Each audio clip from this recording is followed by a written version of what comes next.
All right, so I'm wearing the same outfit because I'm doing a few of these videos. I'm heading out on vacation and I just want to post one every day for a while. So, all right, I want to talk a little bit about how we've been eating on a regular basis now that we've been on carnivore. Mark for 7 months, me for 6 months, and what kind of our favorite things are.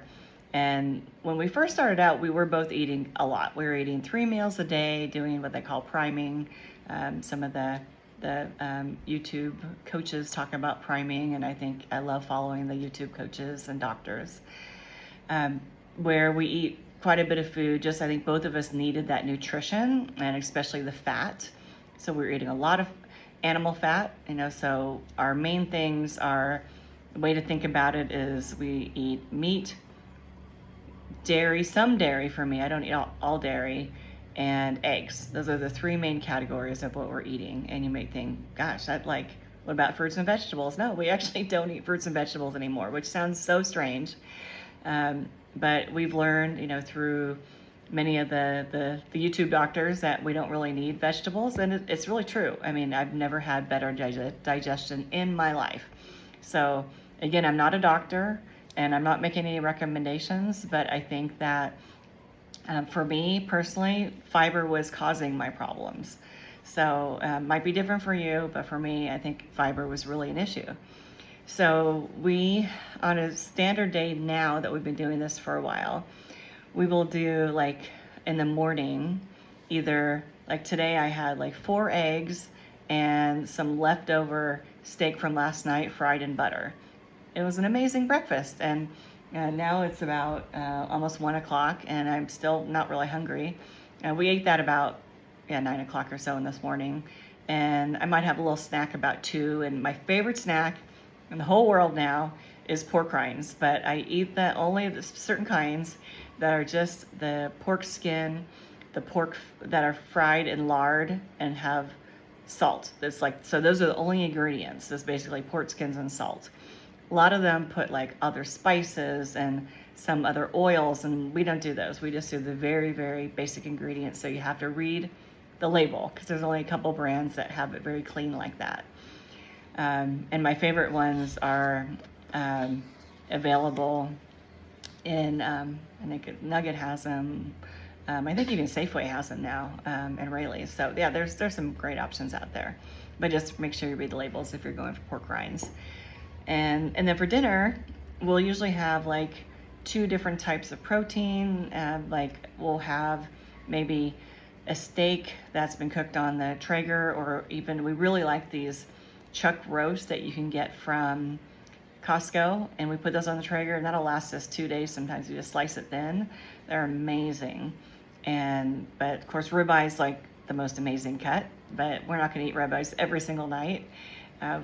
Sometimes we'll just do like hamburger, and we'll do like, each of us will have a couple burgers, and then we might do like 4 chicken wings each, and I'll make the chicken wings in the air fryer. So it is just so easy to prepare, to clean, and then like it's amazing, and the food tastes so good.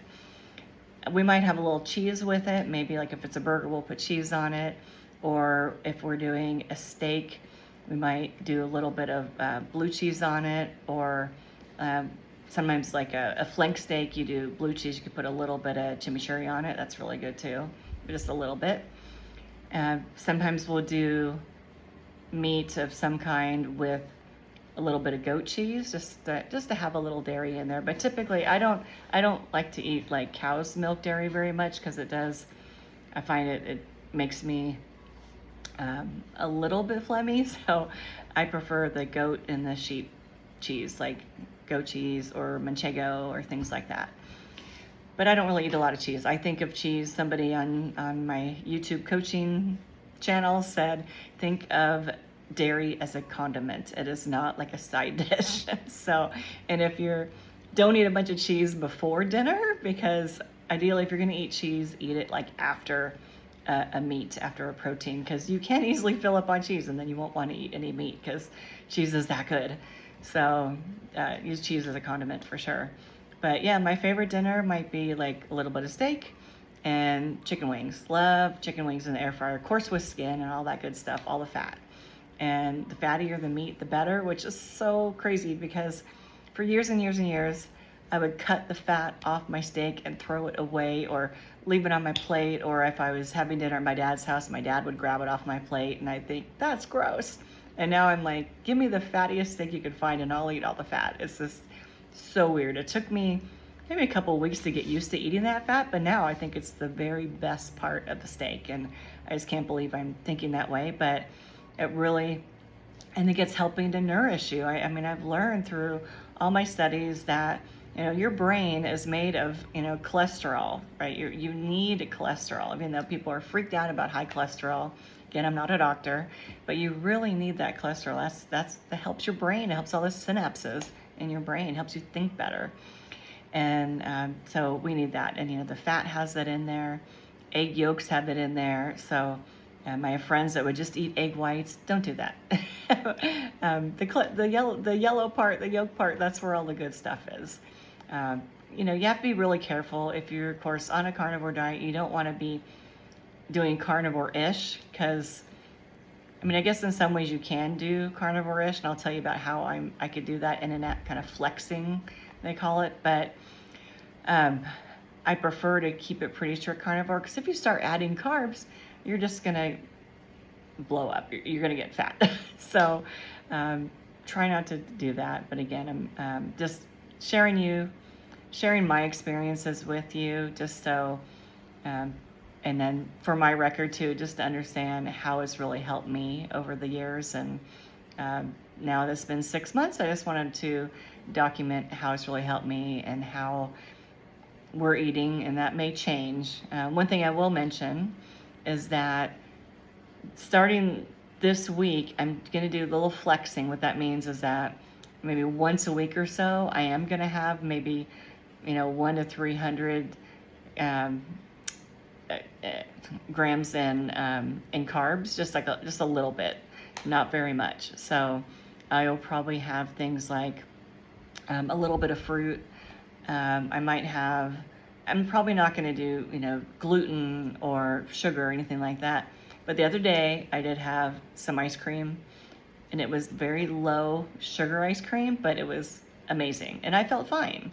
So I wouldn't do that every single day, but maybe like once a week I might kind of flex out and give myself that little treat. But I wouldn't do it every day. I might do it once a week at the most. Have a little bit of fruit or have a potato or something like that. But otherwise, you know, we're basically staying away from plants. We're staying away from sugars and even nuts and seeds, and we're just really sticking to the animal products. And I have never felt better. So it's working so far. We'll see how it continues to go, and continue on this way until we don't feel good anymore, if we don't feel good. But we learned from people that have been on this way of eating for many, many years, and they feel amazing. So hopefully that's us too. Have a wonderful day, and talk soon.